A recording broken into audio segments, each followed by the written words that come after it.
Hey, welcome back to my channel. Today I want to talk about buying a new camera in 2021 as an artist. I want to talk about this is because a friend of mine asked me this question.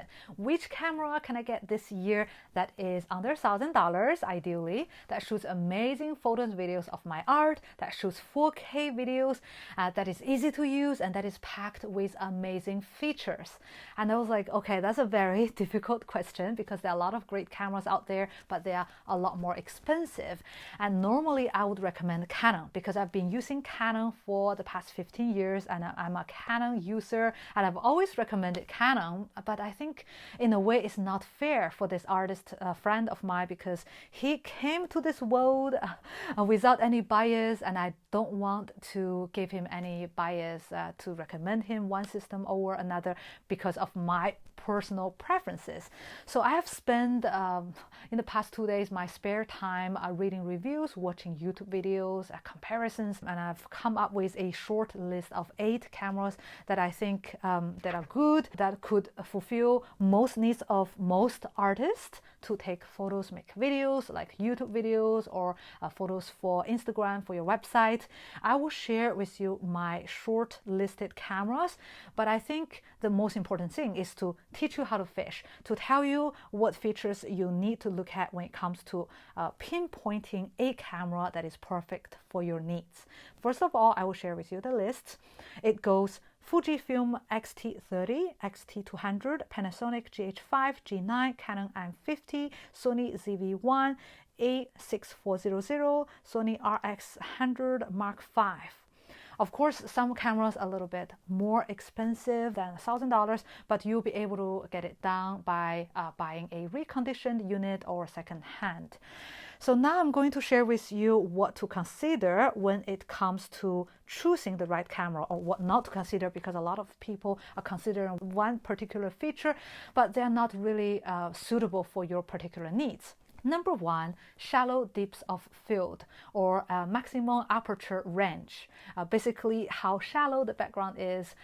For a portrait photographer, this is everything. At least when I was working as a portrait photographer, I was obsessed with collecting lenses that is 1.2, 1.4, 1.8, and you can see that the price is very different. Just by opening your aperture a little bit, you spend thousands of dollars more. As an artist, especially who doesn't have a lot of money in your bank, I don't think you should spend the money on the wide aperture, because when I shoot art, I usually shoot in low light 2.8, 3.5, 5.6. I would maybe switch on extra light or use a tripod, trying to get more light into my camera by using longer exposure, but I never had a scenario that I need 1.2, 1.4, 1.8. So I think this is something when most other photographers and most other people are focusing on, but it's not necessary for artists. Number 2, high frame rate. Like when you go to buy GoPro, and people would brag about the high frame rate, like 120 frames per second, or at least 60 frames per second for most cameras. But I don't think this is something you need to consider when it comes to buying a camera for your paintings, because when you are painting long hours, you need to show it reduced. You never need to stretch. Unless you paint 6 seconds and you need to show it like longer than 6 seconds. But I don't think it's never the case for most artists I meet. So high frame rate is not something you need to consider. Number 3, in-camera stabilization. I used to be a fan when it comes to in-camera stabilization. So when I bought my secondary cameras, I bought Olympus, which had a great 5-axis stabilization in camera, not on the lens, not with a gimbal or something. So the 5 axes are like this, like this, like this, like this, and like this, and like this. So there are 5-axis stabilization, but I don't think you need it because as an artist, you usually shoot it in a static way, like put it on the tripod, shoot in front of it, or talking head. You don't really have this extreme, shaky traveling handheld scenario like most travel vloggers would have. So maybe they think it's really important, but when it comes to artists, you don't need to spend that money.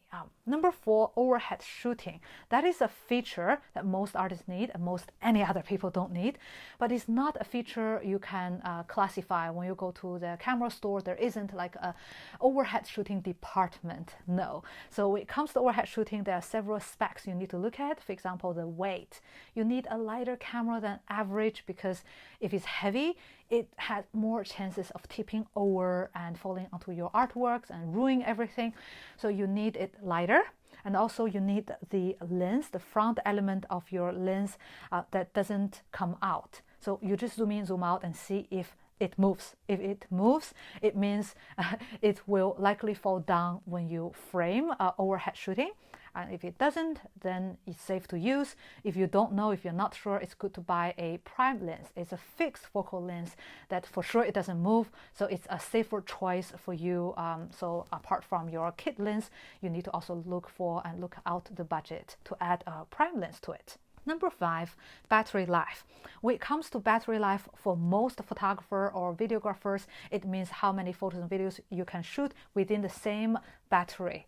But for artists, I think we have different needs. Like we need longer battery life, like 6 hours long, but there isn't a single battery that can shoot that long in the market today. So when it comes to battery life, for me personally is it a possibility to connect with a battery bank like this that extend the battery life? For example, this is a sport camera that I've used recently, and it has this USB-C. I can not only transfer the data, but also charge the camera while I'm shooting. So I can shoot 8-hour-long time-lapse videos. It's going to reduce my productivity if this is something I have to constantly worry about. Although this is not a great camera, it has its limitations, but I've been very happy with it just for the fact that I can charge it and I can use it for 8 hours without changing the battery. Number 6, continuous shooting over 30 minutes. If you come from the DV cam world, this is ridiculous. Like thinking that a camera would shoot 30 minutes max is unacceptable. However, this is the case for most cameras. For example, Panasonic GH5 can shoot over 30 minutes while G9 cannot. And that is a big deal breaker personally for me because I have already a camera, the Canon camera, that doesn't shoot over 30 minutes. So imagine if I'm shooting an interview, I have to go between one camera to another trying to reshoot after 30 minutes. That's not practical. So if I have to buy a second camera, I must choose a camera that can go over the 30 minutes limit. Number 7, built-in ND filter. ND filter used to be a high-end camera feature, especially like DVC Pro, like back in 20 years ago, it was a very important and high-end feature. But today there are some consumer cameras that have it. For example, the Sony ZV-1, the Sony RX100 Mark V, they have this feature. It adds 3 stops, and that's very nice because you don't need to carry this annoying ND filters around, especially if you're forgetful, you're going out to shoot plein air and you carried already all your gears to paint, and then you have to carry extra ND filters. That could be too much workflow, too much trouble, and you need to constantly worry about like, pack my ND filter. You know, it's a good thing to have if you shoot a lot of times outside. Number 8, picture profile. A lot of Fujifilm fans, the reason they choose Fujifilm is because of the specific film-like color profile or picture profile. Every camera has its own distinct color profile or picture profile. I used to say color profile because I use a lot of like ICC printer color profiles. So excuse me, but it's the same thing. Basically, is how they interpret color, how they give you a certain kind of look and feel. You can always achieve that in the post-production, but it's not very nice if you have already a lot of work to do. You have to do color grading. It's extra steps in your workflow. And if you don't want to be a professional filmmaker, it's good to have a picture profile that is to your taste, to your likings, so you can just always use the same thing to have a consistent look and feel. Number 9, clean HDMI output. This is something I didn't really think about when I bought my camera before 2020, but when the pandemic hit, I realized that many people regretted buying a camera that doesn't have clean HDMI. So clean HDMI means that you can hook up your camera to a capturing device, to your computer, and do a live streaming, conferencing, or any sort of Skype talks, Twitch, anything you can imagine, basically using your camera as a webcam. Webcams were selling out and were expensive during the pandemic and even today. To get a really good 4K webcam is like $100 to $200, and if you don't want to spend that money on top of your camera, you need just to buy a capturing device, and you are able to use your beautiful camera that you're happy with as a webcam as well. I think it's going to be a great option if you're considering doing a live streaming in the future. Number 10, flip out screen. Flip out screen is something I've always considered, so most of the cameras on my list have a flip out screen, but there are exceptions like the Sony A6400 and Sony RX100. They have flip up screens instead of flip out screens. You can also use it as a vlogging camera. You can see yourself more or less, but you won't be able to hook up another device like a microphone or a light on top of it, so you need to carry an extension rod or some sort of hot shoe extender to mount it elsewhere to be able to see yourself at the same time.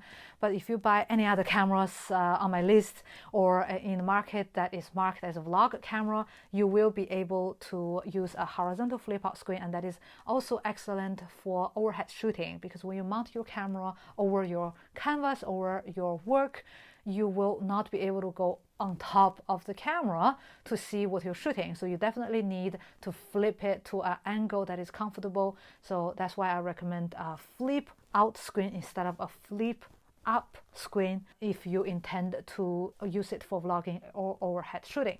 All right, so those are my 10 criteria or 10 things you need to consider, or you need to consider not to have when it comes to shooting your photos and videos for your art.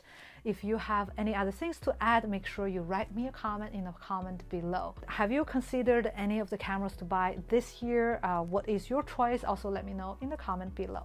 That's all for today. See you in the next video.